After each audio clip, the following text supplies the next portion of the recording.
അഭിലാഷ് എത്രത്തോളം പ്രോഗ്രാമുകൾ ചെയ്തിട്ടുണ്ട്? ആദ്യമായിട്ട് വരുന്ന ഫ്ലവേഴ്സിലൂടെയാണ് കോമഡി ഉത്സവം. അതിനുശേഷം പിന്നെ ഒരു കോടിയിൽ ഫ്ലവേഴ്സിൽ വന്നിട്ടുണ്ട്, പിന്നെ കോമഡി സ്റ്റാർസിൽ വന്നിട്ടുണ്ട്, കോമഡി മാസ്റ്ററിൽ വന്നിട്ടുണ്ട്, കോമഡി മസാലയിൽ വന്നിട്ടുണ്ട്, പിന്നെ സെൽമീതി ആൻസറിൽ വന്നിട്ടുണ്ട്, പിന്നെ എന്താ പറയുക ബമ്പർ ചിരിയിൽ വന്നിട്ടുണ്ട്. അങ്ങനെ അങ്ങനെ ഒരുപാട് പരിപാടിയിൽ വന്നിട്ടുണ്ട്. ഇപ്പൊ എന്താ എന്നിട്ട് അഭിലാഷ് എനിക്ക് പറ്റിയത്? അതായത് അമ്മയെക്കുറിച്ച് വരുന്ന ഒരു തെറി അറിയാലോ, അത് പറയാൻ കേട്ടോ. അമ്മയെ കുറിച്ച് പറയുന്നു പറഞ്ഞപ്പോ അഭിലാഷ് പറയുന്ന ഒരു വാക്കുണ്ട്, താ വെച്ചിട്ടൊക്കെ കഴിഞ്ഞ ദിവസം വീഡിയോ, അതും ഒരാളുടെ അമ്മയ്ക്ക് തന്നെയല്ലേ കൊള്ളുന്നേ? അതൊക്കെ അതും നമ്മുടെ മിസ്റ്റേക്ക് ഞാൻ സമ്മതിക്കുന്നു. താഗർ കോളേജ് ഇവിടെയാണ് ബാക്കിയുള്ള പഠനം പൂർത്തിയാക്കിയത്. എതുവരെ പഠിച്ചിട്ടുണ്ട്? 10ാം ക്ലാസ് വരെ പോയുള്ളൂ. കോളേജിൽ താഗർ കോളേജ് പ്രൈവറ്റ് കോളേജ്. അവിടെ എന്താ പഠിച്ചത്? അവിടെ SLC എഴുതാൻ വേണ്ടി പോയാ. ചാലക്കുടിക്കാരൻ ചങ്ങാതിയില് നായകൻ ഞാനാണ്. ഞാൻ പല സ്ഥലങ്ങളിൽ സിനിമ സെറ്റുകൾ പോവാറുണ്ട്. നല്ലൊരു കലാകാരനാണല്ലോ, എന്താ അവസരം ചോദിച്ചു കഴിഞ്ഞാൽ കിട്ടില്ലെന്ന്. അവസരം ചോദിച്ചാൽ കിട്ടിയിട്ട് വേണ്ടേ? ചാൻസ് കിട്ടിയില്ലെന്ന് പറഞ്ഞാൽ നമ്മള് കുപ്പത്തൊട്ടിയിലേക്ക് എടുത്ത് ചാടുന്നതിനെക്കാട്ടിയും കയ്യിലുള്ള മാണിക്കത്തെ പോളിഷ് ചെയ്തുകൊണ്ടിരുന്നു കഴിഞ്ഞാൽ ഒരു ദിവസം ഈ തിളക്കം ആൾക്കാർ കാണും. ഇനി ഞാൻ എന്ത് വേണമെങ്കിലും വിളിക്കാം, അപ്പൊ നീ പൊന്നപ്പൻ, ഇത് തങ്കപ്പൻ. നല്ലത് ചെയ്താ എടുത്തില്ല. ആ സമയത്ത് ഞാൻ മുണ്ട് നോക്കി കൊടുത്തി അങ്ങോട്ടൊന്ന് പോയിക്ക്. അപ്പൊ തന്നെ സൂപ്പർ സ്റ്റാർ അഭിലാഷ് ആട്ടായും പോകുന്നു എന്ന് പറയും. 10,000 തെറിയും വരും അതിനകത്ത്. ഒരു 100 പേരുണ്ടെങ്കിൽ 80% ആൾക്കാർ നല്ല രീതിയിൽ വൈറലാവുന്നു സോഷ്യൽ മീഡിയയിൽ. ഈ 80% ആൾക്കാരുടെ കൂട്ടത്തിൽ കൂടുന്ന ഒരു ആഗ്രഹമില്ലേ? അപ്പൊ അഭിലാഷ് ചെയ്യുന്നത് ഇപ്പൊ കുറച്ച് നെഗറ്റീവ് ആണെന്ന് അഭിലാഷിന് അറിയാമോ അല്ലേ? അപ്പൊ ആൾക്കാരെ അതിന്റെ അടിയിൽ നെഗറ്റീവ് കമന്റ് ഇടുന്നു അറിയാം. ഇനിയെങ്കിലും നല്ല വീഡിയോസ് ചെയ്തുകൂടെ? തീർച്ചയായിട്ടും ചെയ്യണം. ഈ കഴിവിനെ ആൾക്കാരിലേക്ക് എത്തിച്ചുകൂടെ? തീർച്ചയായിട്ടും ചെയ്യണം. വീട്ടില് വൈഫ്, 3 കുട്ടികൾ. അവർക്ക് നാളെ സമൂഹത്തിൽ ഇറങ്ങി നടക്കുമ്പോൾ ആ മക്കളുടെ കൂട്ടുകാരന്മാരും ആ കൂട്ടുകാരികളൊക്കെ ഇത് കാണുമ്പോൾ ആ അച്ഛൻ ഇങ്ങനെയൊക്കെയാണല്ലോ ചെയ്യുന്നതെന്ന് പറയുന്ന ഒരു കാര്യം ചിന്തിക്കുന്നു.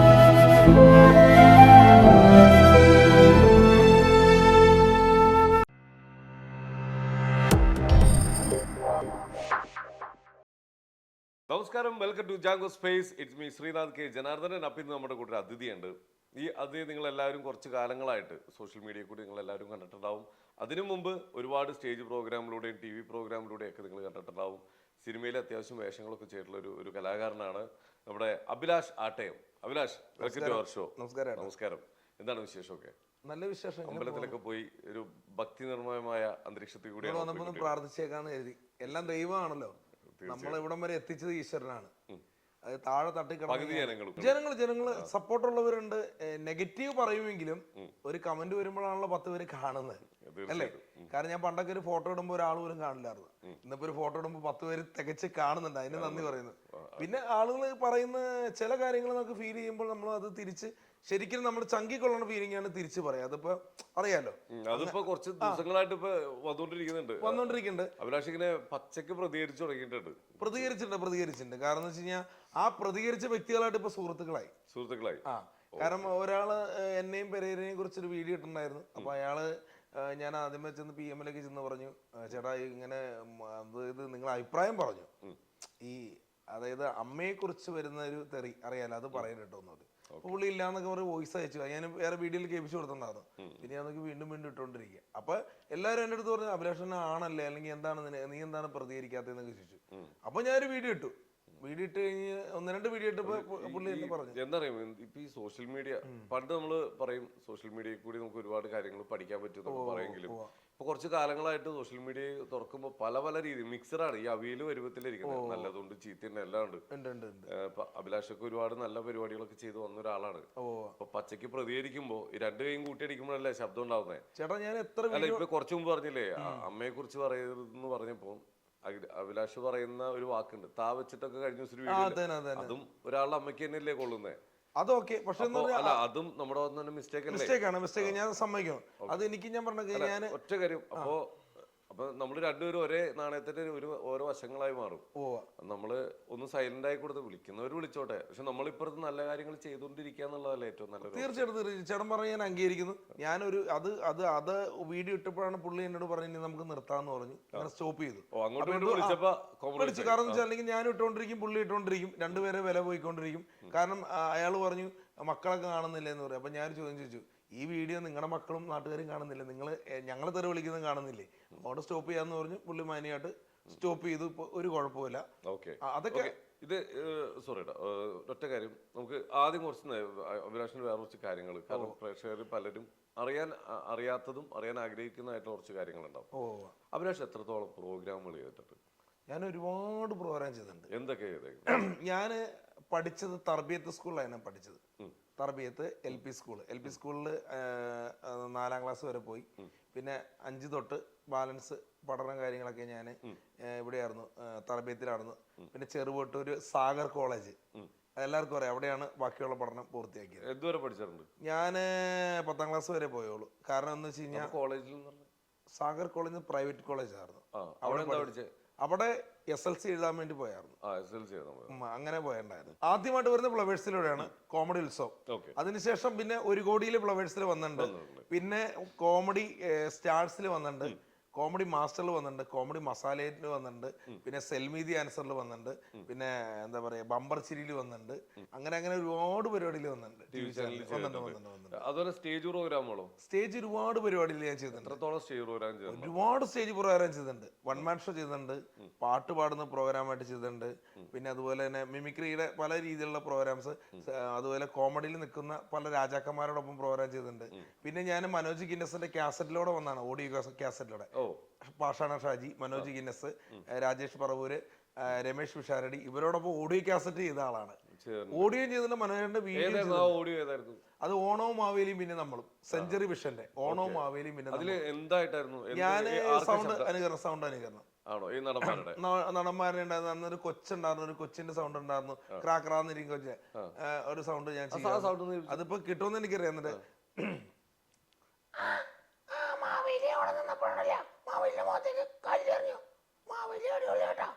സൗണ്ടില്ലേ, ഈ സാധനം ഇതൊക്കെ ട്രെൻഡായിട്ട് സൗണ്ട് അത് ഞാനാണ് ചെയ്തത്, പക്ഷെ ആർക്കും അറിയില്ല. ഓക്കെ, ഇത്രത്തോളം അപ്പൊ എനിക്ക് തോന്നുന്നു ഒരു 10-200 അധികം സ്റ്റേജെങ്കിലും ഇത്രയും ചാനലിൽ പരിപാടികൾ ഉണ്ട്. സിനിമയിലോ? ഞാൻ ചെറുതും വലുതും പറയാലോ, ഞാൻ പ്രണയമെടുത്തു പോലെ, രസികൻ, പിന്നെ അതുപോലെ തന്നെ ചാലക്കുടിക്കാരൻ ചങ്ങാതി, വെടിക്കെട്ട്, പിന്നെ അതുപോലെ ഒരു കടന്നൽ കഥ, പിന്നെ ഗുലാന്റെ തട്ടുകട, ചോല വിസ്കി, പിന്നെ കോളനി, അങ്ങനെ കുറെ സിനിമകൾ. അത് 2 ഇറങ്ങാൻ പോണു. കോളനി എന്ന് പറഞ്ഞ സിനിമയില് മാസ്റ്റർ മനാഫ് ആദിനാടിന്റെ സിനിമയിൽ ഞാൻ നായകനായിരുന്നു. ഇറങ്ങിയാണോ? ഇറങ്ങി. ഒരു സാധാരണ കലാകാരനെ നമ്മളിപ്പോ സ്ഥിരം കണ്ടുകൊണ്ടിരിക്കുന്ന ആളുകൾ ചെയ്തതിനെക്കാട്ടും കൂടുതലായിട്ടൊക്കെ അഭിലാഷ് ചെയ്തിട്ടുണ്ട്. ഈ സോഷ്യൽ മീഡിയയില് ഇപ്പം കുറെ പേര് പല രീതിയിൽ ഇപ്പൊ ചീത്തവിളികളൊക്കെ കേട്ടോണ്ടിരിക്കുന്നുണ്ട്. അതൊക്കെ വെച്ച് നോക്കുമ്പോ ഒരു വലിയ കലാകാരനാണ് എന്റെ മുമ്പിലിരിക്കുന്നത്. എത്രത്തോളം സ്റ്റേജും സിനിമകളും അതുപോലെ തന്നെ വലിയ നമ്മളൊക്കെ കൊതിച്ചിട്ടുള്ള അല്ലെങ്കിൽ ആഗ്രഹിച്ചിട്ടുള്ള പല കലാകാരന്മാരോടൊപ്പം വർക്ക് ചെയ്തിട്ടുണ്ട്. സ്റ്റേജ് TV പ്രോഗ്രാം ചെയ്തിട്ടുണ്ട്. ഇപ്പൊ എന്താ എന്നിട്ട് അഭിലാഷ് എനിക്ക് പറ്റിയേ? ചേട്ടാ, അതിനെ കുറിച്ച് കുറെ പറയാനുണ്ട്, എങ്കിലും കുറച്ച് കാര്യങ്ങളൊന്ന് പറയാം. ഞാൻ ഒരു സാധാരണ ഒരു കൂലിപ്പണിക്കാരനായിരുന്നു. കെട്ടിടപ്പണിക്ക് പോവാറുന്നു, മെക്കാട് പണിക്ക് പോവാറുന്നു. ആ മെക്കാട് പണിക്ക് പോയി കിട്ടുന്ന ഒരു ചെറിയൊരു തുക കൊണ്ട് ഞാൻ പല സ്ഥലങ്ങളിൽ സിനിമ സെറ്റുകളിൽ പോവാറുന്നു. അന്ന് ആർക്കറിയില്ല. അത് ഞാൻ അന്ന് വെള്ളി നക്ഷത്രം മാസികയിൽ ഓരോ സംവിധായകരുടെ നമ്പർ കൊടുക്കുമ്പോൾ അതിൽ വിളിച്ചിട്ടാണ് ഞാൻ പോകുന്നത്. നേരിട്ട് അവിടെ ചെന്ന് കഴിയുമ്പോൾ അടുത്ത പടം നോക്കാം, ഇനി പിന്നീട് വിളിക്കാം, നമ്പർ കൊടുത്തിട്ട് പോയിക്കോ എന്നൊക്കെ പറയും. അപ്പൊ നമ്മൾ സത്യം പറഞ്ഞാൽ തിരിച്ചു വരാനുള്ള വണ്ടിക്കാശ് മാത്രമേ നമ്മുടെ കയ്യിൽ ഉണ്ടാവുള്ളൂ. അപ്പൊ അങ്ങനെ ഞാൻ പോയിക്കൊണ്ടിരുന്ന കാലമുണ്ട്. എല്ലാ സ്ഥലങ്ങളും പോയിട്ടുണ്ട്. ഒരുപാട് ഇപ്പൊ ചിലർ പറയാറുണ്ട്, കമന്റിൽ വരെ പറയാറുണ്ട്, എന്ന് വെച്ചാൽ നല്ലൊരു കലാകാരനുള്ള എന്താ അവസരം ചോദിച്ചു കഴിഞ്ഞാൽ കിട്ടില്ലെന്ന്. അവസരം ചോദിച്ചാൽ കിട്ടിയിട്ട് വേണ്ടേ? എനിക്ക് മാത്രമല്ല കേട്ടോ, ഇവിടെ എല്ലാവർക്കും കഥ എഴുതുന്നവര്, സംവിധാനം ചെയ്യാനായിട്ട് നടക്കുന്നവര്, അഭിനയിക്കാൻ നടക്കുന്നവര്, ഇവർക്കൊന്നും ഇതുവരെ ഒരു അവസരം കിട്ടിയിട്ടില്ല ശരിക്കും. ഓക്കെ, അതൊരു സൈഡ്. ഓക്കെ, എന്തെങ്കിലും ഒരു ദിവസം നമുക്ക് നല്ലൊരു അവസരം കിട്ടും എന്നുള്ളൊരു പ്രതീക്ഷയാണ്, കിട്ടുന്നുള്ള പ്രതീക്ഷയാണ് മുമ്പോട്ട് പോകുന്നത്. പക്ഷേ ഈ പറയുന്ന ആളുകളൊക്കെ ചെയ്യാത്ത പല കാര്യങ്ങളും അഭിലാഷൊക്കെ ചെയ്യുന്നുണ്ട്. അതാണ് ചോദിച്ചത്, സോഷ്യൽ മീഡിയയിൽ എന്താണ് ഈ കാണിക്കുന്നത്? അത് വരാനുള്ള കാരണം എന്ന് വെച്ച് കഴിഞ്ഞാൽ ഒരു നിമിത്തം മൂലമാണ് അലിൻ ജോസ് പെരേരയെ ഞാൻ പരിചയപ്പെടുന്നത്. അറിയാലോ, പരിചയപ്പെട്ട് കഴിഞ്ഞപ്പോൾ ഒരു 3-ാം ദിവസം അദ്ദേഹം എന്നെ വിളിച്ചിട്ട് പറഞ്ഞു, എന്നെ ചേട്ടാ ഞാൻ ഷോർട്ട് ഫിലിം ചെയ്യുന്നുണ്ട്, അതിൽ താല്പര്യം ഉണ്ടോ എന്ന് വെച്ചു. ഏതൊരാളെ പോലെ ഞാനും ആഗ്രഹിച്ചു പോയി ചെയ്യാമെന്ന് പറഞ്ഞു. അതിനു മുമ്പ് ഈ ആറാട്ടണ്ണന്റെയും അലിൻ ജോസ് പെരേരയുടെ വീഡിയോസ് കണ്ട് ഞാൻ ചിരിക്കുമായിരുന്നു. പലരും തെറിയിടുന്നുണ്ടെങ്കിൽ നമ്മൾ തെറിയിടാനൊന്നും പാടില്ലായിരുന്നു, കണ്ട് ചിരിക്കുമായിരുന്നു. എന്ന് വെച്ച് കഴിഞ്ഞാൽ നമുക്കൊരു സന്തോഷമായിരുന്നു ഇവിടെ വീഡിയോസും കാര്യങ്ങളൊക്കെ, ഒരു സമയം പോക്കായിരുന്നു. അപ്പൊ ഇവര് പെട്ടെന്ന് കണ്ടു വിളിച്ചു കഴിഞ്ഞപ്പോ നമുക്കൊരു സെലിബ്രിറ്റീസിനെ പോലെയാണ് ഞാൻ അവരെ കണ്ടത്. പിന്നീട് ഞാൻ അവരെ കൂടെ വീഡിയോ ചെയ്തപ്പോഴാണ് പിന്നീട് കമന്റ് കാര്യങ്ങളൊക്കെ വന്ന് പോയിക്കൊണ്ടത്. പക്ഷെ ഒരു കാര്യം പറയാം, ഇന്ന് പലരും എന്നെ കാണുമ്പോൾ ഫോട്ടോ എടുക്കുന്നുണ്ട്. ഫോട്ടോ എടുക്കുമ്പോൾ നമ്മുടെ ഉള്ളിൻ്റെ ഉള്ളിൽ സന്തോഷമുണ്ട്. നല്ലൊരു പ്രോഗ്രാം ചെയ്ത് കഴിഞ്ഞാൽ, അതായത് ഇപ്പം ഞാനൊരു നല്ലൊരു പാട്ട് പാടുന്ന സംഭവം എടുക്കുകയാണെങ്കിൽ ചിലപ്പോൾ ചിലവർ ഷൂട്ട് ചെയ്യണവർ ഇടത്തില്ല. അങ്ങനെ അനുഭവം ഉണ്ടോ? അനുഭവമുണ്ട്. ഞാൻ കുറേ സാധനം ഞാൻ അവരെ വിളിച്ചിട്ടുണ്ട്, അതൊന്നും ഇടാവതെന്ന് പോസ്റ്റ് ചെയ്യാമെന്ന് വെച്ച് ഇടത്തില്ല. ഞാനത് പറയാൻ ആഗ്രഹിക്കുന്നില്ല, കാരണം അവർക്ക് നമ്മളോട് പണക്കാവണ്ട. ഞാൻ നല്ല രസമുള്ളൊരു മിമിക്രിയുടെ ഒരു പരിപാടി ഞാൻ ചെയ്തു തന്നു. എന്തായിരുന്നു അത്? പല നടന്മാർ കൂടി സംസാരിക്കുന്ന ഒരു പരിപാടി. ചേട്ടൻ പറഞ്ഞ നമ്മൾ തമ്മിൽ എന്ന് പറഞ്ഞ പോലത്തെ ഒരു പരിപാടിയായിരുന്നു. വെച്ചാൽ അതുപോലെ അങ്ങോട്ടും ഇങ്ങോട്ടും സംസാരിക്കണേ one man show. One man show. മാമുക്കോയൊക്കെ സംസാരിക്കുമ്പോൾ ജനാർദ്ദൻ ചേട്ടൻ അങ്ങനെ സാധനങ്ങളില്ലേ, അവർ തർക്കം നടക്കണേ. തർക്കം എന്ന് പറഞ്ഞു കഴിഞ്ഞാൽ ഹോട്ടൽ അസോസിയേഷന്റെ ആളുകളായിട്ട് മലയാള സിനിമയിലെ കുറച്ച് പേര് അപ്പം അപ്പുറം ഇപ്പുറം ഇരിക്കുകയാണ്. അപ്പൊ അന്നേരം അവര് തർക്കാണ്. അപ്പൊ തർക്കം എന്ന് പറയാ, മാമുക്കോയിലൂടെ തുടങ്ങാം. എൻ്റെ കടയിൽ നല്ല ബിരിയാണി ഉണ്ട്, ആ ബിരിയാണി നിങ്ങളുടെ കടയിൽ കിട്ടില്ല. നിങ്ങളുടെ കടയിൽ കിട്ടണമെന്ന് വെച്ചാൽ വേറും എന്താ പറയുക ചട്നി കിട്ടും, അതുപോലെ മസാല ദോശ കിട്ടും. എൻ്റെ പൊന്നെ നിർത്തി പോകാൻ പാടില്ലേ? ഒരുപാടപ്പാ എൻ്റെ കടയിൽ ഇഡ്ഡലി താൻ കഴിച്ചിട്ടുണ്ടോ? ഇത് കഴിക്കാൻ അമേരിക്കയിൽ നിന്ന് വരെ മാതാമാര് വരുന്നുണ്ട്. ഓ പിന്നെ തൻ്റെ ഒരു കട, എൻ്റെ നാരങ്ങ വെള്ളം കുടിക്കാൻ ആരെങ്കിലും ഉണ്ടോ ഇവിടെ? അതായത് നമ്പീസൻ്റെ നാരങ്ങ വെള്ളം അടിപൊളിയാ.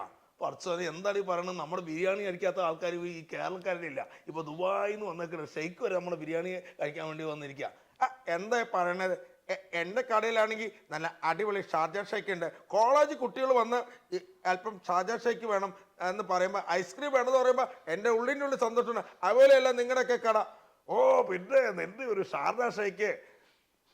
അങ്ങനെ ഒരു തർക്കത്തിന്റെ ഞാൻ ചെയ്തായിരുന്നു ആ സമയത്ത്. പക്ഷെ ഇത് ചെയ്തില്ല. അപ്പൊ നമ്മള് നല്ലത് ചെയ്താ എടുത്തില്ല. ആ സമയത്ത് ഞാൻ മുണ്ട് നോക്കി കൊടുത്തി അങ്ങോട്ടൊന്ന് പോയിക്ക്. അപ്പൊ തന്നെ സൂപ്പർ സ്റ്റാർ അഭിലാഷ് ആട്ടായും പോകുന്നു എന്ന് പറയും. 10,000 തെറിയും വരും അതിനകത്ത്. അങ്ങനെ സാധനങ്ങളാണ് ഇടുന്നത്. ചോദിക്കട്ടെ, ഇപ്പൊ ഒരുപാട് നല്ലത് ചെയ്ത് വൈറലാവുന്ന ഒരുപാട് ആൾക്കാരില്ലേ ഉണ്ട്. ഇപ്പൊ നമ്മുടെ ചുറ്റും എടുത്ത് നോക്കി, ഒരു 100 പേരുണ്ടെങ്കിൽ 80% ആൾക്കാർ നല്ല രീതിയിൽ വൈറലാവുന്ന സോഷ്യൽ മീഡിയയിൽ. ഒരു 20% മാറ്റി വെക്ക്. ഈ 80% ആൾക്കാരുടെ കൂട്ടത്തിൽ കൂടുന്ന ഒരു ആഗ്രഹമില്ലേ? തീർച്ചയായിട്ടും ഇല്ലേ? അപ്പൊ ഞാൻ ചോദിക്കുന്നത്, ഇപ്പൊ ഈ പറഞ്ഞ സാധനം എടാ ഇതൊരു മനുഷ്യന്മാർക്ക് എല്ലാവർക്കും ചെയ്യാൻ പറ്റുന്ന നല്ലത്. 1000-ൽ ഒരാൾക്കാണ് ഇതേപോലത്തെ കഴിവുകൾ ദൈവം കൊടുക്കുക. അത് നമ്മൾ ഉപയോഗിക്കുന്നു എന്നുള്ളതാണ്. അപ്പൊ നമ്മുടെ മുമ്പിലുള്ള ഒരാളാണ് മഹേഷ് കുഞ്ഞുമോൻ. ലക്ഷത്തിൽ പോലും ഒരാളുണ്ടാവുന്ന പോലില്ല, എല്ലാവരുടെയും സൗണ്ട് അനുകരിക്കുന്നതാ. അവനും അവസരമില്ലാത്തൊരു കാലഘട്ടം ഉണ്ടായിട്ടുണ്ട് എന്നും പറഞ്ഞ് അവൻ ഇതുപോലെ മറ്റുള്ള പരിപാടിക്ക് പോയില്ല. അവൻ അവിടെ നിന്ന് ഇപ്പൊ എന്താ ലോകം അംഗീകരിച്ചൊരു കലാകാരനല്ലേ? തീർച്ചയായിട്ടും ചേട്ടാ, തീർച്ചയായിട്ടും. പിന്നെ ഞാൻ വീഡിയോസ് ഒക്കെ ചെയ്യുമ്പോൾ, നമ്മൾ വീഡിയോസ് ചെയ്യുന്നതെന്ന് പറഞ്ഞാൽ ചിലവര് പറഞ്ഞ ഇന്ന കണ്ടന്റ് ചെയ്ത് കഴിഞ്ഞാൽ അവസരം തരാന്ന് പറയുമ്പോൾ നമ്മൾ ആ കണ്ടന്റിലേക്ക് പോകുന്നു. മനസ്സിലായില്ലേ? അങ്ങനെയാണ് എടുത്തു കറക്കുന്ന കണ്ടന്റും റീല് പോലെ കാര്യങ്ങൾ അറിയാം. ആ ചെയ്യുന്നത് നെഗറ്റീവ് സാധനമാണ് ആൾക്കാരിലേക്ക് കൊടുക്കുന്നത്. ഓക്കെ, ഇത് നീ മാത്രമല്ല, നമ്മുടെ ചുറ്റും പല സിനിമകളും. അപ്പൊ ഞാനൊരു കാര്യം ചോദിച്ചോ, ചേട്ടൻ പറഞ്ഞുകൊണ്ടൊരു കാര്യം ചോദിക്കാം. ഇവിടെ ഷെഡിയും ബ്രായും ഇട്ട് നിൽക്കുന്ന ലേഡീസിന്റെ താഴെയുള്ള കമന്റ് ഞാൻ ശ്രദ്ധിച്ചിട്ടുണ്ട്. ലവ് ചിഹ്നം. ഇവിടെ മാന്യമായി സാരി ഉടുത്ത് ചുരിദാർ ഇട്ട് നിന്ന് എന്തെങ്കിലും ഒരു കോമഡിയോ അല്ലെങ്കിൽ എന്തെങ്കിലും ഒന്ന് കൈ പിടിച്ച് കറക്കുന്നോ സംഭവം ചെയ്ത് കഴിഞ്ഞാൽ അവര് വെടികള്. എല്ലാവരും അങ്ങനെയല്ല. ആ രീതിയിലെ കമന്റ് മനസ്സിലായില്ല. എല്ലാവരും നല്ലത് ചെയ്യുന്ന എല്ലാവരും ആൾക്കാർ തെറി വിളിക്കുന്നില്ല. എന്താ പറയുക? നല്ലത് ചെയ്യുന്ന എല്ലാവരെയും ആൾക്കാർ തെറി വിളിക്കുന്നില്ല. ഡ്രസ് ഊരിയിട്ടുള്ള ഒരു പരിപാടിയില്ല. ഇപ്പൊ അഭിലാഷ് ചട്ടിയും പ്രായം കാര്യം പറഞ്ഞപ്പോ പെൺകുട്ടികളായിരുന്നു, ആൺകുട്ടികളുടെ അല്ലല്ലോ. ഞാൻ ചോദിക്കുന്നത്, ഇപ്പൊ അഭിലാഷ് ചെയ്യുന്നത് ഇപ്പൊ കുറച്ച് നെഗറ്റീവാണെന്ന് അഭിലാഷിന് അറിയാമോ? നെഗറ്റീവ് നമ്മൾ തിരുത്താൻ നോക്കുന്നുണ്ട്. ഇപ്പൊ ഞാൻ ഞാൻ ചോദിക്കുന്ന അഭിലാഷിന് അറിയാമോ? അപ്പൊ നമ്മൾ ആ ചെയ്യുന്ന ഒരു നെഗറ്റീവ് പബ്ലിസിറ്റിയാണ് അല്ലേ? അപ്പൊ ആൾക്കാരെ അതിന്റെ അടിയിൽ നെഗറ്റീവ് കമന്റ് ഇടുന്നു അറിയാം. ഞാൻ ചോദിക്കുന്നത് അഭിലാഷേ, തൊട്ടിപ്പുറത്ത് കയ്യിലൊരു മാണിക്കോ കയ്യിലിരിക്കുന്നത്, ഈ മാണിക്യം മൂടി വെച്ചിട്ടാണ് കുപ്പത്തൊട്ടി പോയിരിക്കുന്നത് അല്ലേ? അപ്പൊ ഒരിക്കലും ഈ മാണിക്യം അല്ലേ നമ്മൾ ആൾക്കാരിലേക്ക് എത്തിക്കേണ്ടത്?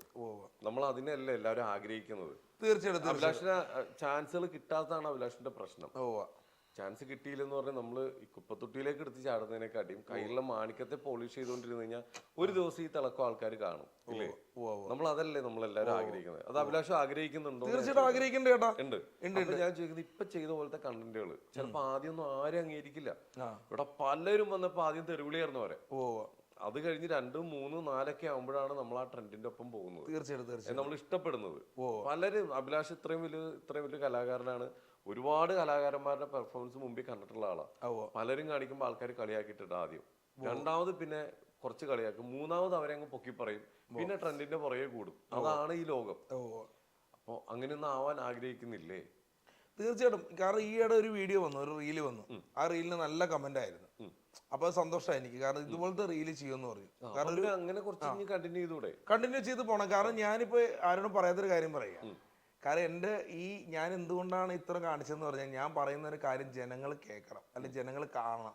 അതെന്റെ ഒരു ആഗ്രഹമായിരുന്നു. ഒരാൾ നമ്മൾ കമന്റ് ഇട്ടായിരുന്നു, ഇതേ ഈ കോമാളിത്തരം എന്തൊക്കെ കാണിക്കുന്നതിന് ലക്ഷ്യമുണ്ട് എന്ന് പറഞ്ഞായിരുന്നു. ആ ലക്ഷ്യം ഞാനിവിടെ പൊട്ടിക്കുവാണ്.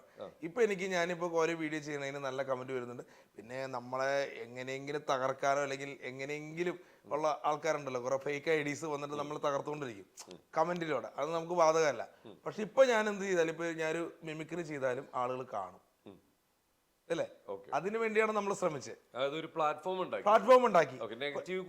പിന്നെ ഞാൻ പൊട്ടിത്തെറിക്കണെന്ന് പറയാ, നമുക്ക് നല്ലതല്ലാന്ന് തോന്നുന്ന ചില കാര്യങ്ങൾ, അത് നമ്മൾ എന്താ പറയാ, ചിലത് കാണുമ്പോൾ നമ്മുടെ സുഹൃത്തുക്കളായിക്കോട്ടെ, പല കാര്യങ്ങൾ കാണുമ്പോൾ ഞാൻ പൊട്ടിത്തെറിച്ചു പോകും. അതെന്തുകൊണ്ടാന്ന് വെച്ച് കഴിഞ്ഞാൽ, നമ്മ വന്ന വഴി മറക്കരുത് ആരാണെങ്കിലും.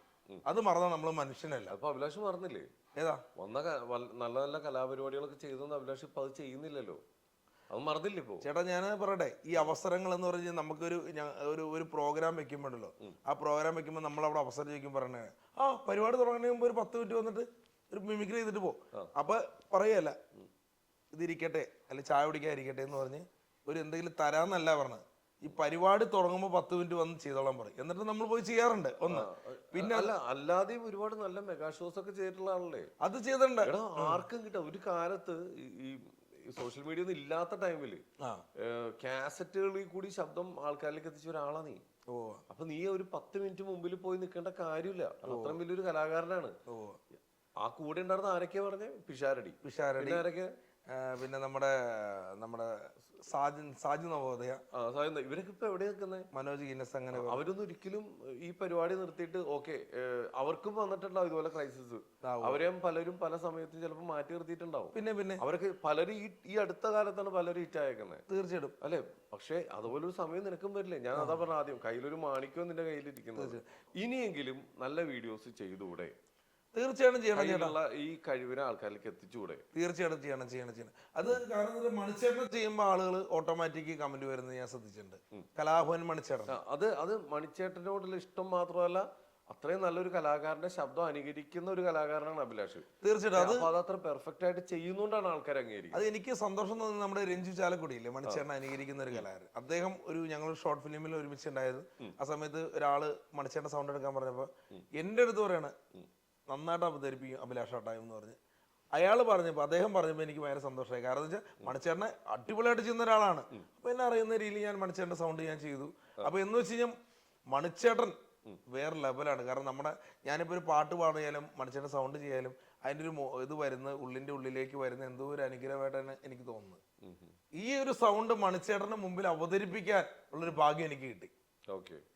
അവതരിപ്പിക്കാൻ അദ്ദേഹം പറഞ്ഞു കുഴപ്പമില്ലടാ എന്ന് പറഞ്ഞു. അതായത് ഇച്ചിരി കൂടെ ശരിയാവാനുണ്ടെന്നൊക്കെ പറഞ്ഞ് എന്നെ സപ്പോർട്ട് ചെയ്തു.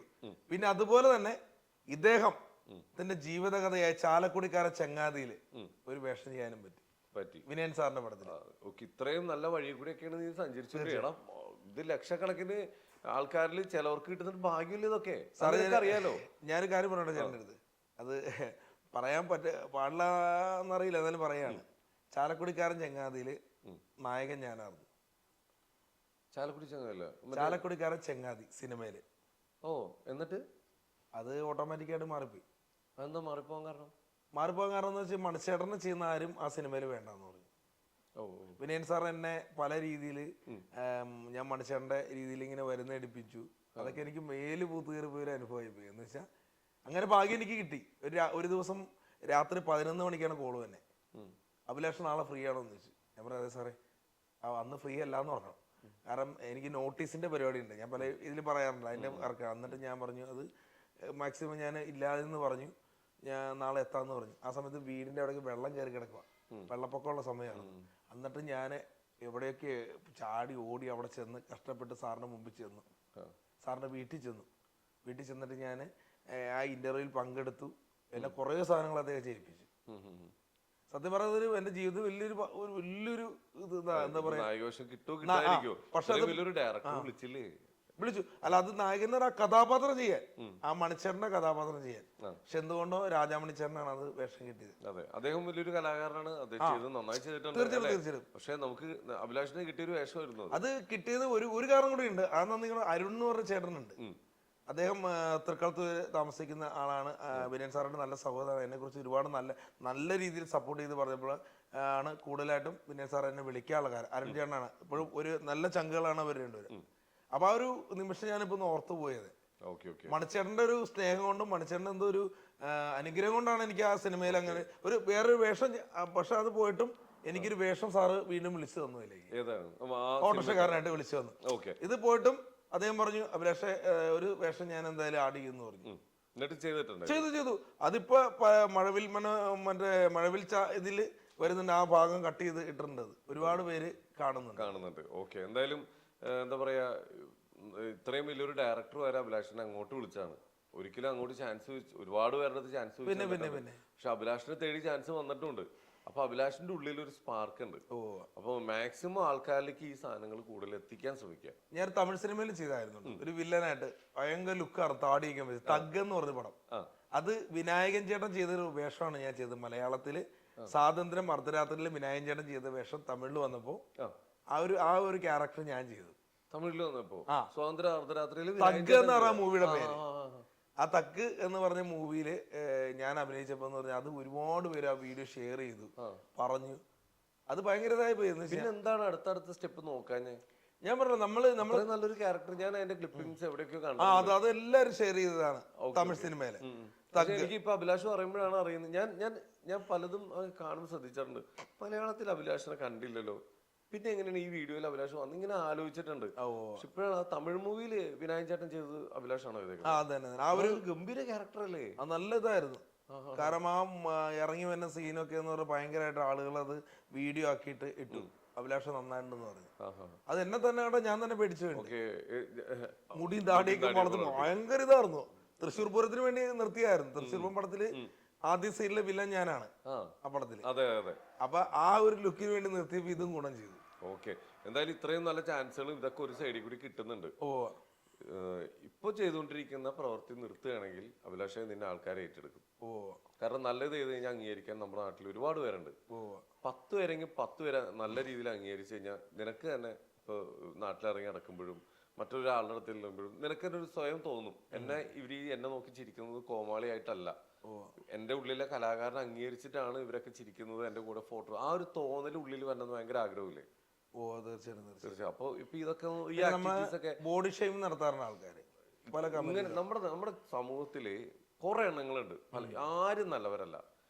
ഇപ്പൊ എനിക്കും ഇങ്ങനെ ഇരുന്ന് പറഞ്ഞു തരാനേ പറ്റുള്ളൂ. നാളെ ഒരു സിനിമ എടുത്തിട്ട് അതിൽ നിന്നെ നായകനാക്കാൻ എനിക്ക് ഒരിക്കലും പറ്റില്ല. ചിലപ്പോ ഞാനൊരു സിനിമ ചെയ്യുമ്പോ ചിലപ്പോ അഭിലാഷിനെ ഞാൻ നായകനാക്കിയില്ലെന്നും വരും, ഇത്രയും വിഷമങ്ങളൊക്കെ കേട്ടിട്ട്. അത് ഓരോരുത്തരുടെ നമ്മുടെ സമൂഹത്തിൽ പല രീതിയിലുള്ള ആൾക്കാരുണ്ട്. അത് സത്യസന്ധമായിട്ടുള്ള കാര്യമാണ്. പക്ഷെ ഒരാളൊരു കാര്യം പറഞ്ഞു തരുമ്പോൾ നമ്മൾ അതിൽ നല്ല കാര്യങ്ങളുണ്ടെങ്കിൽ അത് എടുക്കുകയും തെറ്റുണ്ടെങ്കിൽ അത് തിരുത്തുകയും ചെയ്യാൻ പറ്റുകയാണെങ്കിൽ ജീവിതത്തിൽ ഓരോ സ്റ്റെപ്പും മുമ്പോട്ട് നമ്മൾ പോവുക. ആ മാറ്റങ്ങൾ അഭിലാഷിന് വരുത്താൻ പറ്റുമെന്ന് എനിക്ക് തോന്നുന്നു. ഇപ്പൊ ഈ സോഷ്യൽ മീഡിയ കൂടി ഇപ്പൊ അങ്ങോട്ടും ഇങ്ങോട്ടും കഴിഞ്ഞ ദിവസങ്ങളിലൊക്കെ ഭയങ്കര തെരുവിളികൾ കേൾക്കുന്നുണ്ട്. അത് അഭിലാഷിന്റെ അമ്മയ്ക്ക് ഒരാൾ വിളിച്ചതുകൊണ്ടാണ് അഭിലാഷ് തിരിച്ചും വിളിച്ചത്. കാരണം എന്റെ അമ്മ മരിച്ചുപോയതാ. മനസ്സിലായോ? മരിച്ചു പോകുമ്പോ നമ്മള് വേറെ അമ്മ എന്ന് പറയുന്നത് നമുക്ക് വലിയൊരു കാര്യമല്ലേ. അപ്പൊ ഈ വിളിക്കുന്ന ഒരു വ്യക്തി അയാൾക്കറിയാം, കാരണം അവനെ എവിടെ വിളിച്ചാലാണ് കൊള്ളണേന്നുള്ള രീതിയിൽ ആ രീതിയിലാണ് അത് അയാൾ വിളിക്കുന്നത്. ആ വിളിക്കുന്നവൻ അവനൊന്നും നോക്കാനില്ല, അവനങ്ങ് കയറി വിളിക്കുക. അത് അവന്റെ കൾച്ചറാ, അല്ലെങ്കിൽ അവന്റെ സ്വഭാവമോ. അവൻ ഒരിക്കലും നാളെ സോഷ്യൽ മീഡിയയിൽ സ്റ്റാർ ആവാനല്ല നോക്കുന്നത്, നല്ല രീതിയിൽ സ്റ്റാർ ആവാനല്ല അവൻ നോക്കുന്നത്. അഭിലാഷ് അങ്ങനെയല്ല. ഒരു സൈഡിൽ ഇപ്പൊ നമ്മുടെ എത്രയോ പ്രമുഖരായ നടന്മാരുണ്ട്, അവരുടെയൊക്കെ കമന്റ് ബോക്സിൽ അച്ഛനും അമ്മയ്ക്കൊക്കെ അവരെയും വിളിക്കുന്നുണ്ട്. ഇപ്പൊ നമ്മള് ആരാധിക്കുന്ന പല നടന്മാരും ലൈവിൽ വന്നിട്ട് തിരിച്ച് അവരുടെ അച്ഛനും അമ്മയ്ക്കും വിളിക്കുന്നില്ല. കാരണം അവരവിടെ ചെയ്യുന്ന നല്ല പ്രവൃത്തി ചെയ്തുകൊണ്ടിരിക്കുകയാണ്, ഇല്ലേ? നമ്മൾ അവരെ വിളിക്കാൻ പോയി കഴിഞ്ഞാൽ നമ്മളും അവരും തമ്മിലുള്ള വ്യത്യാസം എന്താ? കാരണം അഭിലാഷിന്റെ പ്രോഗ്രാം ഇപ്പൊ എന്റെ ഫാമിലിയിൽ ഞാൻ എന്റെ അമ്മയ്ക്കോ എന്റെ അച്ഛനോ നല്ലൊരു കലാകാരനാട്ടോ എന്ന് പറയുമ്പോ അവർ ആ വീഡിയോ കണ്ടിട്ട് കൊള്ളാം, സബ്സ്ക്രൈബ് ചെയ്യുക. അടുത്ത ദിവസം അവരുടെ വേദോരത്തിന്റെ അച്ഛന്റെ അമ്മയ്ക്കും വിളിക്കുന്ന വീഡിയോ ആണ് അവരുടെ ഫീഡിൽ വരുന്നത്. അപ്പൊ ഞാൻ പറഞ്ഞു കൊടുത്ത അല്ലെങ്കിൽ ഞാൻ പരിചയപ്പെടുത്തിയ ഒരു കലാകാരന്റെ വായിന്നത് കേൾക്കുമ്പോൾ എനിക്കടക്കം അത് മോശമാണ്. തീർച്ചയായിട്ടും ഇത് കണ്ടുകൊണ്ടിരിക്കുന്ന ഇപ്പൊ എന്റെ അമ്മയോടൊപ്പം കണ്ടുകൊണ്ടിരിക്കുന്ന വീടിന്റെ അടുത്തുള്ള കുട്ടികൾ ആരെങ്കിലും ഒക്കെ അടുത്തുണ്ടെങ്കിൽ അവരും ഇത് കേൾക്കുന്ന അഭിലാഷിന്റെ തെറിയല്ലേ? അതാണോ നമുക്ക് വേണ്ടത്? അല്ല നല്ലത് പറയും നമുക്ക് നല്ലത്. അപ്പൊ ഈ തെറി വിളിച്ചോണ്ടിരിക്കുന്നവര് വിളിച്ചോട്ടെ. നമ്മളിവിടെ നല്ലത് ചെയ്യണ്ടെങ്കിൽ ഈ അഭിലാഷിന്റെ വീഡിയോ കാണുന്നവര് അവർക്ക് കമന്റ് ചെയ്യും, എന്തിനാണ് അവനെ പോയി തെറി വിളിക്കുന്നത്, നിനക്കൊക്കെ നാണമില്ലെന്ന് കമന്റ് ചെയ്യും അതിന്റെ അടിയിൽ പോയിട്ട്. എന്തോ ഭാഗ്യത്തിന് എനിക്ക് അധികം ചീത്തവിളി കിട്ടിയിട്ടില്ല, പക്ഷെ എന്നെ എന്നാലും കുറച്ച് പേരൊക്കെ ചീത്ത വിളിക്കും. ആ ചീത്ത വിളിക്കുന്നവരുടെ അടിയിൽ പോയി കമന്റ് ചെയ്യാൻ എന്റെ വീഡിയോ കാണുന്ന ആൾക്കാരുണ്ട്. അതെനിക്ക് ഭയങ്കര സന്തോഷമുള്ള ഒരു കാര്യം. ഓക്കെ, അപ്പൊ നമ്മൾ ചെയ്യുന്നത് എന്തൊക്കെയോ ഇല്ലേ, അത് ഞാൻ എന്നെ ഒരിക്കലും പൊക്കി പറയുന്നത് അഭിലാഷ് അറിയാൻ വേണ്ടി. അഭിലാഷ് ചെയ്ത് കഴിഞ്ഞാൽ അഭിലാഷെ നിനക്ക് നിന്നെ തെറി വിളിക്കുന്നവരെ കമന്റ് ചെയ്യാൻ മറുപടി കൊടുക്കാൻ നിന്നെ ഇഷ്ടപ്പെടുന്നവരുണ്ടാവും. അതിന് നിന്നെ ഇഷ്ടപ്പെടുന്ന ആൾക്കാരെ നീ കൂടെ നിർത്തണം. അതാണ് ചെയ്യേണ്ടത്. തെറി വിളിക്കുന്നവരൊക്കെ വിളിച്ചോട്ടെ, ഇതൊക്കെ ഈ സമൂഹത്തിൽ നടക്കുന്നതാണ്. അപ്പൊ ആ ഒരു പ്രവണതയൊക്കെ മാറ്റാൻ ശ്രമിക്കോ എന്നാണ് ഞാൻ ചോദിക്കുന്നത്. തീർച്ചയായിട്ടും. കാരണം ചേട്ടൻ പറഞ്ഞ കറക്റ്റാ, ഇതൊരു അസുഖമാണ് തെറിവിളി. കാരണം വിളിച്ചോണ്ടിരിക്കും, നമ്മൾ എങ്ങും എത്തൂല്ല. ഇപ്പൊ നമ്മളും ട്രിഗർ ചെയ്ത് നമ്മളും തിരിച്ചു വിളിക്കും. അപ്പൊ അതിന്റെ അടിയിൽ വരുന്ന കമന്റുകളൊക്കെ കാണുമ്പോ ഒരു തരത്തില് എരിയേറ്റലാണ് ആൾക്കാരുടെ. ഈ തെറി വിളിക്കുമ്പോ സപ്പോർട്ട് ചെയ്യുന്നവര് ഒരു തരത്തിലുള്ള പിരിയേറ്റലാണ്. നിനക്ക് ആവേശം കയറും. ആഹാ, തെറി വിളിച്ചപ്പോ ഇല്ല, ഇപ്പൊ നിനക്കറിയാമല്ലോ, തെറി വിളിച്ചപ്പോ ആൾക്കാർ കൂടുതൽ. പിന്നെ വേറൊരു സംഭവം ഉണ്ട്, ഈ തെറി വിളിക്കുന്നവർ മെസ്സഞ്ചറിൽ വരും, ഒരുമിച്ച് ഇരുന്ന് ചായ കുടിക്കുന്ന അവസ്ഥയിൽ വരെ എത്തിയിട്ടുണ്ട്. അതായത് ഒരുത്തൻ ഞാൻ വടിവാളം കൊണ്ട് അങ്ങ് വരും, വെട്ടും എന്ന് പറയും. കുഴപ്പമില്ല, വടിവാളം കൊണ്ട് വന്നതിന് വേണ്ടി എനിക്ക് അവസാന ആഗ്രഹം ഉണ്ടെന്ന് പറഞ്ഞു. എന്താ ആഗ്രഹം പറ? എനിക്ക് ഒരു 2 പൊറോട്ട ഒരു ബീഫ് ഫ്രൈയും വേണമെന്ന് പറഞ്ഞു. പുള്ളി ചിരി തുടങ്ങിട്ട് നിർത്തുള്ള. എന്റെ കാരണം എന്ന് വെച്ചാൽ എന്റെ അമ്മയ്ക്ക് ഭയങ്കര ആഗ്രഹമായിരുന്നു ഞാൻ എന്തെങ്കിലുമൊക്കെ ആയി തീരുന്നു. കാരണം എന്ന് വെച്ചാൽ പാട്ടാണെങ്കിലും ഇതാണ്. എൻ്റെ അമ്മയെ അറിയുന്നവർക്ക് അറിയാം. കാരണം എന്ന് വെച്ച് കഴിഞ്ഞാൽ അമ്മ മരിച്ചു കഴിഞ്ഞപ്പോൾ കുറേ ഇത്താമാരൊക്കെ എന്നെ ടൗണിൽ വെച്ച് കണ്ടപ്പോൾ സങ്കടത്തോടെയാണ് അമ്മ മരിച്ച അറിഞ്ഞു കേട്ടോ എന്ന് പറഞ്ഞത്. കാരണം അമ്മയെ സ്നേഹിക്കുന്നവർ അമ്മയുടെ ഒരു രീതി പെരുമാറ്റം ഉള്ളതുകൊണ്ടാണ് മനസ്സിലായത്. അപ്പൊ അമ്മയ്ക്ക് ഒരുപാട് ആഗ്രഹമായിരുന്നു. അപ്പം എന്താ പറയാ, കാരണം നമ്മുടെ അമ്മ എന്ന് പറയാൻ അറിയാലോ. തീർച്ചയായിട്ടും ആ അവസരത്തിൽ എന്ന് പറയാൻ പെട്ടെന്ന് ചില ഷോക്കായി പോകും ചില വാക്കുകൾ കേൾക്കുമ്പോൾ. അതുകൊണ്ടാണ് ഞാനും പ്രതികരിക്കണം. അല്ലാണ്ട് ഇപ്പൊ ഇത് കേൾക്കുന്ന ആളുകൾ പറയാണ്. നമ്മൾ ഹോസ്പിറ്റലിൽ കിടന്ന ടൈമിലൊക്കെ വീഡിയോസ് കണ്ടായിരുന്നു. ഏതാ അമ്മ ഹോസ്പിറ്റലാണെന്ന് പറഞ്ഞിട്ടുള്ള വീഡിയോസ് ഒക്കെ കണ്ടായിരുന്നു. അമ്മക്ക് വയ്യാതിരിക്കുന്നതൊക്കെ ഉണ്ടായിരുന്നു. അല്ല, അഭിലാഷ് വലിയൊരു കലാകാരനായി ആഗ്രഹം ഉണ്ടായിരുന്നു. പക്ഷെ അന്ന് അമ്മയ്ക്ക് ഈ ആഗ്രഹം സാധിച്ചു കൊടുക്കാൻ പറ്റിയിട്ടില്ല. ഞാൻ 1 കോടിയിലൊക്കെ വന്നപ്പോൾ ഭയങ്കര സന്തോഷമായിരുന്നു. അമ്മേനൊക്കെ പിടിച്ചിരുത്തി വീഡിയോ ഒക്കെ എടുത്തായിരുന്നു. ഭയങ്കര സന്തോഷമായി പോയി അമ്മയ്ക്ക്. തീർച്ചയായിട്ടും. അങ്ങനെ കോമഡി ഉത്സവത്തിൽ വന്നപ്പോഴും വീഡിയോ ഒക്കെ എടുത്തപ്പോൾ അമ്മയ്ക്ക് സന്തോഷമായിരുന്നു. പക്ഷെ അമ്മ മരിച്ചു കഴിഞ്ഞപ്പോഴേ എന്റെ അഭിമാനത്തോടെ അമ്മ മറ്റുള്ളവരോട് പറഞ്ഞിട്ടുണ്ടാവും, അമ്മയുടെ കൂട്ടുകാരോടൊക്കെ. എന്റെ മോൻ എന്നെ കൊണ്ടിട്ട് ഒരു ചാനലിൽ ഇരുത്തിയിട്ട് ഇതുപോലെ നാട്ടുകാരുടെ മുമ്പിലൊക്കെ വരാൻ പറ്റും, ഇത് സന്തോഷത്തിൽ പറഞ്ഞിട്ടുണ്ടാവും ഇല്ലേ. അപ്പൊ അങ്ങനെ ഒന്ന് ആലോചിച്ച് നോക്കുക. അതൊക്കെ ആ മൊമെന്റ് ഒക്കെ അല്ലേ നിലനിർത്തി പോകണ്ടേ. അമ്മ അന്ന് സന്തോഷിച്ചിട്ടുണ്ടെങ്കിൽ ആ ഒരു മൊമെന്റ് അല്ലേ നമ്മള് നിലനിർത്തിക്കൊണ്ട് പോകണ്ടേ. ഞാൻ ഉള്ളിൽ തട്ടി പറയാ, വലിയൊരു കലാകാരനാണ്. ആ കലാകാരൻ ഒരിക്കലും സമൂഹത്തിൽ ഇങ്ങനെ ആവരുത്. കാരണം നീ പറഞ്ഞു നേരത്തെ ആൾക്കാർ ഇത് നല്ലത് കാണിച്ചിട്ടൊന്നും ആരും കാണാനില്ല ഏട്ടാന്ന്. എടാ, നല്ലത് കാണിക്കാൻ പറ്റുന്ന ഒരു അവസരം വരും. എല്ലാവർക്കും ഒറ്റയടിക്ക് വിളിച്ചിരുത്തി കസേര ഇട്ട് കൊടുത്തിട്ടില്ല ആരും. പക്ഷെ നിന്നെ സംബന്ധിച്ചിടത്തോളം നീ ഹൈയിലേക്ക് പോയ ഒരാളാ, എന്നിട്ടാണ് ഇപ്പൊ താഴെ കിടക്കുന്നതിൽ ഞാൻ കുറ്റം പറയുന്നതല്ല. പക്ഷെ നീ അത്രയും നല്ലൊരു വഴി കൂടി വന്ന ഒരാളല്ലേ. അത് നല്ലത് ചെയ്തുകൂടെ നിനക്ക്? ഇനി ഈ ചെയ്യുന്ന ഞാൻ ഒരിക്കലും നിന്നെ വിഷമിപ്പിക്കാൻ പറയുന്നതല്ല കേട്ടോ. കാരണം ഈ അമ്മ ഇതൊക്കെ ഒരു ഇമോഷനാണ് നമ്മുടെ. അമ്മ വരച്ച് ഞാൻ ഫോട്ടോ ഇട്ടപ്പോഴേ അന്നേരം ഒരു റീച്ചിന് വേണ്ടിയാന്നൊക്കെ പറഞ്ഞേട്ടാ. റീച്ചിന് വേണ്ടി നമ്മൾ അമ്മ വരച്ച് ഇടുവോ? ഞാനത് കണ്ടില്ല, അത് ഇട്ടാണ്. അപ്പൊ വേറെ ആള് പറഞ്ഞിടാ, നിന്റെ അമ്മ വരച്ച ഫോട്ടോയുടെ താഴെ വരെ എന്തൊക്കെയാ തെറിയ വരുന്നത്. അപ്പൊ റീച്ചിന് വേണ്ടിയെന്ന് പറഞ്ഞാൽ നമ്മൾ അമ്മ വരച്ച് റീച്ചിന് വേണ്ടി ഇടില്ലല്ലോ. എനിക്ക് വേറെ ആരുമില്ല, എന്റെ അമ്മയായിരുന്നു. കാരണം അമ്മ ഉണ്ടായിരുന്നുള്ളൂ എല്ലാത്തിനും കൂടെ ഉണ്ടായിരുന്നു. വേറെ ആരും ഇല്ല. കാരണം എന്ന് വെച്ചാൽ എന്തും ഞാൻ എവിടെ വന്നാലും വിളിക്കും, നീ എവിടാ വീട്ടിലേക്ക് ഇല്ലെന്നൊക്കെ പറഞ്ഞ് നമുക്കൊരു പേടിയും ഇതൊക്കെയായിരുന്നു.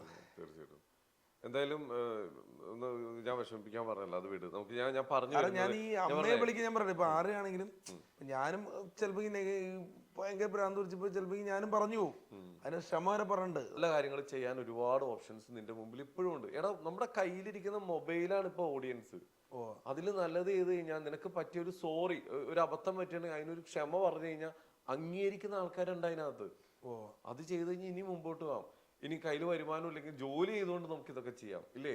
അല്ല, ഞാൻ അവരോടൊന്നൊരു ക്ഷമ പറഞ്ഞോട്ടെ. ഇപ്പൊ സത്യം പറഞ്ഞാൽ എനിക്ക് ചില വാക്കുകൾ കേൾക്കുമ്പോൾ ഞാനും മനുഷ്യനാണല്ലോ, തിരിച്ചു പറഞ്ഞു ആരാണെങ്കിലും പറഞ്ഞു. അപ്പൊ പ്രിയപ്പെട്ട കൂട്ടുകാർ, ഞാനും അങ്ങോട്ട് എന്തെങ്കിലുമൊക്കെ പറഞ്ഞിട്ടുണ്ടെങ്കിൽ വീഡിയോയിലൂടെ ആണെങ്കിലും കമന്റിലൂടെ ആണെങ്കിലും ഞാൻ എന്തെങ്കിലും നിങ്ങളെ പറഞ്ഞിട്ടുണ്ടെങ്കിൽ അങ്ങോട്ടും ഇങ്ങോട്ടും ഒരുപാട് പറഞ്ഞിട്ടുണ്ട്. അതിനെല്ലാം സോറി, ക്ഷമ ചോദിക്കുന്നു. മാക്സിമം നല്ല വീഡിയോസ് ചെയ്യാൻ ശ്രമിക്കുക ഇനി മുതൽ. അതാണ് വേണ്ടത്. നമുക്ക് ഈ മാറ്റമാണ്, ഈ തിരിച്ചറിവാണ് വേണ്ടത്. ഞാൻ ഒരിക്കലും നമ്മുടെ ഇന്റർവ്യൂവിൽ നമ്മൾ എന്തെങ്കിലും ഒരു കോമഡി ഒക്കെ ചെയ്യുമ്പോൾ ചിലപ്പോൾ അത് ആൾക്കാർ ചിലപ്പോൾ തെറി വിളിച്ചാലും ഞാൻ അത് ഭാഗത്തേക്ക് മൈൻഡ് ചെയ്യാൻ പോകില്ല. ഓക്കെ, നമുക്ക് നല്ലത് ചെയ്തോണ്ടിരിക്കും, അംഗീകരിക്കും. ഒന്നുമില്ലെങ്കിലും ഒന്ന് ആലോചിച്ച് നോക്ക്, എത്രയോ കലാകാരന്മാർ ഞാൻ നമ്മുടെ ഇൻഡസ്ട്രിയിൽ നിൽക്കുന്ന കാലിനും കൈക്കൊക്കെ വയ്യാത്ത ഒരുപാട് ആൾക്കാർ സിനിമയിൽ അഭിനയിച്ച ഒരു നാടാ നമ്മുടെ. വയ്യാത്ത ആൾക്കാർ, നിനക്ക് ദൈവം 2 കാലും കൈയും കണ്ണും ഇതൊക്കെ തന്നിട്ടുണ്ട്. ഇതെല്ലാം കിട്ടിയിട്ടാണ് നമ്മളത് ഉപയോഗിക്കാത്തത്. അത് ഉപയോഗിക്കണം. ഉള്ളിലുള്ള ആ കലാപരമായിട്ടുള്ള കഴിവ് ഇതെല്ലാം ഉപയോഗിച്ചോളണം. ധൈര്യമായിട്ട് മുമ്പോട്ടാണ്. ഫാമിലി ആരൊക്കെയാ? വീട്ടിൽ ആരൊക്കെയുള്ളത്? വീട്ടില് വൈഫ്, 3 കുട്ടികൾ. അവർക്കും നാളെ സമൂഹത്തിൽ ഇറങ്ങി നടക്കുമ്പോ നിനക്കറിയാം, നീ അത് ചിന്തിച്ചിട്ടുണ്ടാവില്ല. അവർക്ക് നാളെ ആൾക്കാർ അവരാരും കളിയാക്കണ്ടോ? ആ മക്കളുടെ കൂട്ടുകാരന്മാരും കൂട്ടുകാരികളൊക്കെ ഇത് കാണുമ്പോ എടാ അച്ഛൻ ഇങ്ങനെയൊക്കെയാണല്ലോ ചെയ്യുന്നതെന്ന് പറയുന്ന ഒരു കാര്യം നീ ചിന്തിക്കുന്നുണ്ടോ? മനസ്സിലായി. അത് ചിന്തിക്കണം. വൈഫിനാണെങ്കിലും ഇപ്പൊ അമ്മയ്ക്ക് കിട്ടിയ ആ ഒരു ആഗ്രഹമില്ലേ, ആ സന്തോഷമില്ലേ, സമൂഹത്തിൽ മറ്റേ ചാനലുകാർ വന്ന് അമ്മയുടെ ഇന്റർവ്യൂ ഒക്കെ എടുത്തില്ലേ, അതുപോലെ അവരും ആഗ്രഹിക്കുന്നുണ്ടാവും നല്ലത് നിന്റെ നിന്റെ കയ്യിൽ കഴിവുണ്ടായിട്ടാ നീ ഉപയോഗിക്കാത്ത. അവരുടെ ലൈഫും കൂടി നീ കാണണം. അത് കണ്ടു തന്നെ മുമ്പോട്ട്. അതിലേക്ക് കൂടുതലൊന്നും പോകുന്നില്ല, കാരണം അവർക്ക് ഇനിയും വിഷമമാക്കണ്ടാവും. ഇതെല്ലാം മാറട്ടെ. എന്താ ഇപ്പൊ ചെയ്തുകൊണ്ടിരിക്കുന്ന പല അത് മാറ്റിയിട്ട് മിമിക്രിയും നിന്റെ ആക്ടിങ്ങിലും കോൺസെൻട്രേറ്റ്. ഓക്കെ, നമുക്ക് ഇനി അതിലേക്ക് കിടക്കാം. ഇനി പെർഫോമൻസിലേക്ക് കിടക്കാം. ഇനി ആൾക്കാർ കാണട്ടെ നിന്റെ ഉള്ളിലെ കഴിവ് എന്താന്ന്. ഈ ഒരു തിരിച്ചറിവ് നിനക്ക് വരണമെന്ന് എനിക്ക് എന്റെ ഉള്ളിലൊരു ആഗ്രഹം ഉണ്ടാവും. ഞാൻ ഉള്ളിൽ തെറ്റിയോട് ചോദിച്ചതെല്ലാം. അപ്പൊ എന്തായാലും നമുക്ക് ഇനി എനിക്ക് മണിച്ചേട്ടൻ്റെ ഒരു പാട്ട് കേട്ടാ കൊള്ളാറുണ്ട്. മണിച്ചേട്ടന്റെ ചില പാട്ടുകൾ നമ്മുടെ കണ്ണ് നിറഞ്ഞു പോകും. പാടാൻ ശ്രമിക്കുകയാണേ. ശരി. തെക്കേപ്പുറത്തെ പ്ലാവും എൻ്റോപ്പെ വരിക്ക ചക്കണ്ട്, ആ ചക്കയുടെ കാര്യം അതോർക്കുമ്പോൾ തേങ്ങിടുന്നോപ്പേ. ചക്ക മുറത്തിലതിട്ട് പൊന്നുണ്ണീനെ തോളിലതിട്ട് മുള്ളിപ്പാട്ടു പാടിയ നേരം കുഞ്ഞുറങ്ങി. ആ ഉറക്കം പൊന്നും കട്ടെ സഹിച്ചൂട്ടാ. അച്ഛനല്ലേ താവർണതുണ്ണിയെ പൊന്നെ നീ കണ്ണു തുറക്ക്. ഏറെ നേരം നേർച്ചകൾ നേർന്നിട്ട് കിട്ടിയതല്ലേ. എന്ത് കീടപ്പാണമ്മയ്ക്ക് കണ്ടൂടാ. മോനെ, അത് നല്ല ഫീലിങ്ങുകളും മറിച്ചേണ്ട. അത് പാട്ടുകൾ എന്ന് പറയുമ്പോഴേ എത്താൻ ശ്രമിക്കുന്നുണ്ട്. പക്ഷെ കൊള്ളാം, നന്നായിട്ടാണ് കേട്ടോ. അത് നമ്മൾ ആഗ്രഹം കൊണ്ട് പാടിപ്പോണ കേട്ടോ. തീർച്ചയായിട്ടും. മിന്നാമിനുങ്ങേ മിന്നും മിനുങ്ങേ എങ്ങോട്ടാണെങ്ങോട്ടാണീ തിടുക്കം. നീ തനിച്ചല്ലേ പേടിയാകില്ലേ, കൂട്ടിനു ഞാനും വന്നോട്ടെ. മിന്നാമിനുങ്ങേ. ചെയ്തിരുന്ന ഒരുപാട് കലാകാരന്മാരുടെ കൂടെ സ്റ്റേജ് പ്രോഗ്രാം ചെയ്തിട്ടുള്ളല്ലേ, മറക്കാൻ പറ്റാത്തൊരു മൊമെന്റ് ഏതാ അഭിലാഷിന്റെ? ഞാന് പിഷാരടിച്ചേട്ടൻ അദ്ദേഹത്തെ പരിചയപ്പെടുന്ന പറഞ്ഞ് ഞാൻ പറഞ്ഞല്ലോ, ഓണവും മാവേലിയും പിന്നെ നമ്മളും മമ്മി സെഞ്ചുറിക്കാട് സെഞ്ചുറി വിഷനിലൂടെയാണ് അത് ഇറക്കിയിരിക്കുന്നത്. അപ്പം ആ സമയത്ത് ഇങ്ങോട്ട് പുള്ളി സാജൻ പള്ളർത്തിച്ചാന്റെ കൂടെ മിമിക്രി ചെയ്യുന്ന ഒരാളാണ്. അപ്പൊ അന്ന് TV ചാനലിൽ വന്നിട്ടില്ല. അത് കഴിഞ്ഞിട്ടാണ് ധർമ്മഞ്ചാന്റെ കൂടെ TV ചാനൽ വന്നത്. അപ്പൊ അതിനു മുമ്പാണ് ഞാനായിട്ട് സൗഹൃദം. മാസ്റ്റേഴ്സ് വരുന്നതിന് മുമ്പ് അത് തന്നെ, അതിന് മുമ്പ്. അത് മാത്രല്ല, പുള്ളിയുടെ വീട്ടിൽ 24 മണിക്കൂർ ഞാൻ പോവും. പുള്ളി കോളേജിൽ പോകുമ്പോ എന്നെ വിളിച്ചോണ്ട് പോകും. കോളേജിൽ പ്രോഗ്രാമിന് പോകുമ്പോ ഞാൻ കൂടെ പോവും. പിന്നെ വൈക്കത്ത് വീട്ടിൽ പോണ സമയത്ത്. അത് മാത്രമല്ല, ഈ അടുത്ത സമയത്ത് ഒരു ചാനലിൽ എനിക്കൊരു അവസരം കിട്ടിയായിരുന്നു, പിഷാരടിയും താരങ്ങളില്. അപ്പൊ എന്നെ അദ്ദേഹം പരിചയപ്പെടുത്തി എങ്ങനെയാണെന്നറിയാം. എന്നെ പരിചയപ്പെടുത്തി, ഞാൻ മൂവാറ്റുപുഴയിൽ നിന്നും തൊടുപുഴയ്ക്ക് ബസ് കയറുമ്പോൾ 2 വശത്ത് 2 സ്റ്റിക്കർ, അഭിലാഷ് ഷാട്ടായും 1 മാൻ ഷോ, സുമേഷ് കുട്ടിലക്ക് 1 മാൻ ഷോ എന്ന് പറഞ്ഞു. കോട്ടയം നസീർക്ക് വരെ ഇങ്ങനെ നോക്കി. കാരണം അതെനിക്ക് വലിയൊരു അവാർഡ് പോലെ ആയിപ്പോയി. എന്റെ സ്റ്റിക്കർ ഒട്ടിക്കാറുണ്ട് ഞാൻ പണ്ട് ബസ്സില് പ്രോഗ്രാം ബുക്ക് ചെയ്യുമെന്ന് പറഞ്ഞ്. എനിക്കൊരു കോമഡി അനുഭവം ഉണ്ട്. ഞാൻ ഈ ഏറ്റവും കൂടുതൽ ആൾക്കാർ 10 മിനിറ്റെങ്കിലും നോക്കണ എവിടെയെന്ന് അറിയോ? ബാത്റൂമില് മൂത്രം ഒഴിച്ചുകൊണ്ട് വെക്കുമ്പോഴാണ് ചുറ്റും നോക്കണത്, അറിയാലോ. അപ്പൊ ഞാൻ എന്താണെന്നറിയോ, മിമിക്രി പ്രോഗ്രാമിന് ബുക്ക് ചെയ്യുമെന്ന് പറഞ്ഞിട്ട് എന്റെ സ്റ്റിക്കർ കൊണ്ട് ഒട്ടിക്കും. അങ്ങനെ ഒരു ദിവസം പുള്ളി വിളിക്കുക. അന്ന് സത്യം പറഞ്ഞ ഏത് കോയിൻബോക്സിലാണെന്ന് അറിയില്ല, വിളിച്ച്. അപ്പൊ ചിലന്മാര് വിളിക്കും, ആ ചേട്ടാ ഇവിടെ ഒരു മൂത്രപ്പരയുടെ ഉദ്ഘാടനം ഉണ്ടല്ലോ, വരാമെന്ന് വയ്ക്കും. അങ്ങനെ പറയും. അപ്പൊ ഒരാള് വിളിച്ചു. അവ രാമപുരം ഭാഗത്തൊരു അമ്പല പരിപാടിയായിരുന്നു. ഞാനിപ്പോഴും ഓർക്കുന്നുണ്ട്. പറഞ്ഞു ഒരു പ്രോഗ്രാം ഉണ്ട് ചെയ്യാൻ പറ്റും. അപ്പൊ ഞാൻ കളിയാക്കാനാണ് സത്യം പറഞ്ഞത്, ദൈവത്തിന് അങ്ങനെ പറഞ്ഞത്. പക്ഷേ പുള്ളി ജെനുവിനായിട്ട് വിളിച്ചായിരുന്നു. പുള്ളി ഒരു പ്രോഗ്രാം തപ്പി കിടക്കുന്ന സമയത്ത് ഈ എറണാകുളത്ത് ഏതൊരു മറ്റേ ബാത്റൂമിന്റെ പടം കണ്ട് അങ്ങനെ വിളിച്ച് പരിപാടി കണ്ട് ഇപ്പോഴും ഉണ്ട്. കാരണം അന്ന് ഞാനിപ്പോ ജയസൂര്യ ചേട്ടനായിട്ട് ഒരു ചെറിയ ഇതുണ്ടായിരുന്നു, സൗഹൃദം ഉണ്ടായിരുന്നു. അപ്പൊ ഞാൻ പുള്ളിയുടെ നിന്ന് ഒരു ഫോട്ടോ വാങ്ങി. അഭിലാഷേ ആശംസകൾ എന്നുള്ള സംഭവം വെച്ചിട്ട് കുറെ പേര് തെറ്റിദ്ധരിക്കുക, ഞാൻ ഗസ്റ്റ് ആയിട്ട് വരുന്നു ആ പ്രോഗ്രാമിൽ ആൾക്കാർ പറഞ്ഞെന്ന് പറഞ്ഞു. അതൊന്ന് മാറ്റാം. പോസ്റ്ററില് ജയസൂര്യ ചേട്ടൻ പടം ഇങ്ങനെ വെച്ചായിരുന്നു. ഞാൻ ഒട്ടിച്ചെവിടെയാണെന്നറിയോ, ഞാൻ ഒട്ടിച്ചത് ഈ എറണാകുളത്ത് ഒരു STD ബൂത്ത്, ഇന്നില്ല STD ബൂത്ത് ഉണ്ടല്ലോ കേട്ടോ, അതിന്റെ ചില്ലില്ലേ അതിലൊക്കെ കയറ്റി ഒട്ടിക്കണം. ഒരു 500 സ്റ്റിക്കർ അടിച്ചിട്ട് കൂട് കൊടുത്തിട്ട് ഞാൻ വരും, നടക്കുവാണ്. നടന്നു വരുന്ന സമയത്ത് ഞാനിങ്ങനെ ഒരു കട കയറി ഒട്ടിച്ചിട്ടുണ്ടല്ലോ. ഇന്ന് എന്റെ കൂടെ മിമിക്രി സിബി കണ്ണൂരുണ്ട്. സിബി കണ്ണൂര് കുഞ്ചാക്കോന്റെ സൗണ്ട് കേരളത്തിൽ ചെയ്യുന്ന ഏറ്റവും വലിയ കലാകാരനാണ്. അപ്പം അവൻ പെട്ടെന്ന് ഞാൻ സ്റ്റിക്കർ ഒട്ടിച്ച് പോയി നോക്കിയപ്പോ എന്നെ കൂട്ടുമെന്ന് വെച്ചു. അന്നോട്ട് പുള്ളീനെ ഞാൻ മിമിക്രിക്ക് കൊണ്ടുവന്നു. അപ്പൊ എന്നാന്ന് വെച്ച് കഴിഞ്ഞാൽ ഇങ്ങനെ ഒട്ടിച്ചൊട്ടിച്ചൊക്കെ വന്നപ്പോൾ ഈ ജയസൂര്യ ചേട്ടന്റെ പടം വെച്ചേക്കില്ല, അപ്പൊ ആൾക്കാർ തെറ്റിദ്ധരിച്ചു. അപ്പൊ ഒരു കോള് വന്നു, നിങ്ങൾ ജയസൂര്യനെ കൂടെ കൂട്ടി എത്ര റേറ്റ് എന്ന്. അതായത് അത് ഇങ്ങനെ പറഞ്ഞു വന്ന ലാസ്റ്റ് പറഞ്ഞത്, നിങ്ങളുടെ റേറ്റ് എത്ര? അപ്പൊ ഞാൻ പറഞ്ഞു ചേട്ടാ എവിടെ സ്ഥലം? അപ്പൊ നമ്മൾ 5 രൂപ പറയും, കൂടി 10 രൂപ പറയും, പിന്നെ അതിന് 7 രൂപ പറയും, അങ്ങനെയാണല്ലോ. പിന്നെ ഏറ്റവും അവസാനം 2000 ആവും, അങ്ങനെയൊക്കെയാണല്ലോ പോണത്. അത് പറയാ ആ ശരി 2000 തരാം, ജയസൂര്യനെയും കൂട്ടി വരുന്നത്. അപ്പൊ ഇങ്ങനെ കണ്ണുള്ളി പോവും. ജയസൂര്യോ എടാ പൊന്നേടെ ആശംസ എന്ന് പറഞ്ഞു വെച്ചേക്കണം. അങ്ങനെ എന്തോ ജയസൂര്യ ചേട്ടൻ അറിഞ്ഞു പുള്ളി പറഞ്ഞു എടാ ആശംസകൾ എന്നുള്ള സാധനം മാറ്റണം എന്ന് പറഞ്ഞു. ഞാനും അൻസാർ മാറാടി എന്ന് പറഞ്ഞ് ഞങ്ങൾ രണ്ടുപേരും നടന്ന് സ്ഥിരം പുള്ളിയുടെ വീട്ടിൽ പോണേ. പക്ഷെ ആ ഒരു സന്തോഷമുണ്ട്, കാരണം എന്ന് വെച്ചാൽ കലാകാരന്മാരെ സപ്പോർട്ട് ചെയ്യാറുണ്ട് ജയസൂര്യ ചേട്ടൻ. പുള്ളി ആ മിമിക്രി ഫീൽഡിലൂടെ വന്നൊരു കലാകാരനായോണ്ട് ഒരുപാട് സപ്പോർട്ട് ചെയ്യാറുണ്ട്. ഇപ്പൊ തുഷാരടിച്ചാനായിട്ട് ഇത്രയും പ്രോഗ്രാമുണ്ട്, നിങ്ങൾ ഇപ്പൊ ഒരുമിച്ച് പറഞ്ഞില്ലേ പോയി പല പല സ്ഥലങ്ങളിലും പ്രോഗ്രാമിനൊക്കെ പോയിട്ടുണ്ട്. ഇപ്പൊ ആ ബന്ധമുണ്ടോ? ബന്ധമുണ്ട്. നാളെ കണ്ട പുള്ളി പറയാ എല്ലാം കാണാറുണ്ടെന്ന്. ഒറ്റക്കിട്ടി ഇടിക്കുന്നില്ല, അത്രയും കൂടാത്ത ഒരാളാണ് രാജേഷ് പറവൂര്, പ്രശാന്ത് കാഞ്ഞിരമറ്റം, ഇവർക്ക് എല്ലാവർക്കും നീ നന്നായി രക്ഷപ്പെടണം എല്ലാവർക്കും ആഗ്രഹം. പാഷാണ ഷാജി നവോദയ. ഇപ്പൊ കോളനി സിനിമയിൽ ഞാൻ നായകനായിരുന്നു കേട്ടോ. എന്റെ ഒരു കോടിയിൽ വന്ന കാര്യം പറഞ്ഞില്ല, അതിനെ കുറിച്ച് പറയാം. ഒരു കോടിയിൽ വന്ന് കണ്ടിട്ട സംവിധായകൻ മാസ്റ്റർ മനാഫ് ആദിനാട് എന്നെ നായകനാക്കി. പലർക്കും എതിർപ്പായിരുന്നു, ഇയാളൊക്കെ പിടിച്ചിട്ട് ആക്കണേന്ന് പറഞ്ഞു. അന്ന് സോഷ്യൽ മീഡിയയിൽ ഇല്ലാന്ന് ഓർക്കണം, എന്നിട്ട് എതിർപ്പ് വന്നു. അന്ന് എന്റെ പാഷാൺ ഷാജി ചേട്ടൻ എന്റെ അമ്മയുടെ അഭിനയിച്ച് മോളി കണ്ണമാലി അമ്മയാണ്. എന്റെ വലിയൊരു അനുഗ്രഹമായി പോയി ഈ മോളി അമ്മ. അപ്പൊ അങ്ങനെ നല്ലൊരു സിനിമയാണ്. പാട്ടൊക്കെ എന്ന് പറഞ്ഞു കഴിഞ്ഞാൽ മറ്റേ ഒരു കാറ്റുമൂളാണ് ആ പാട്ട് പാടിയ ചേട്ടനാണ് ഞങ്ങളുടെ പടത്തിൽ പാട്ട് പാടിയത്. അപ്പൊ അങ്ങനെ പ്രസിദ്ധ ചാലക്കുടി അഭിനയിച്ചു, എന്റെ കൂടെ അഭിനയിച്ചു, പാട്ടും പാടി. അപ്പൊ അങ്ങനെയൊക്കെ സിനിമ. പക്ഷെ ആദ്യ ദിവസം ഷൂട്ട് കഴിഞ്ഞപ്പോൾ രണ്ടാമത്തെ ദിവസം പ്രൊഡ്യൂസർ പടം ഇതാക്കി പോയി. പ്രതീക്ഷ മൊത്തം ഞങ്ങളുടെ തെറ്റി.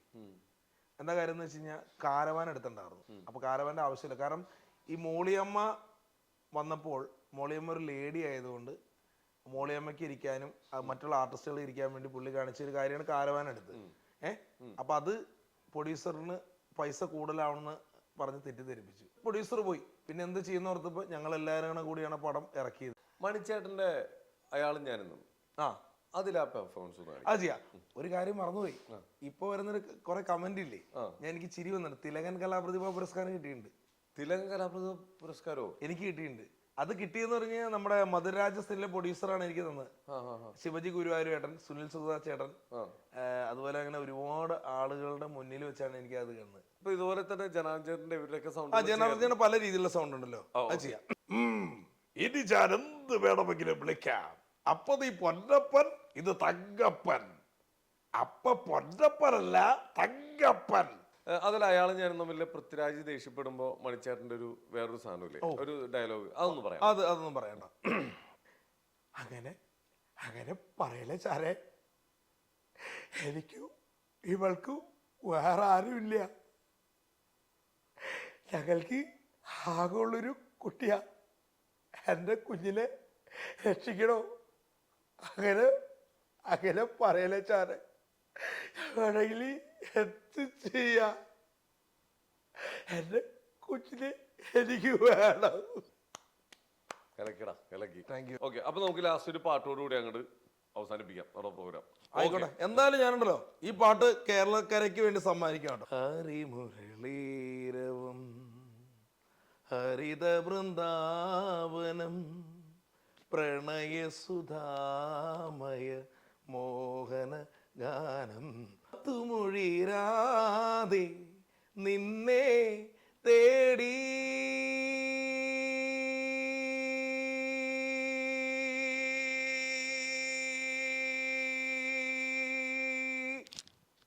കഴിഞ്ഞ. Okay, thank you.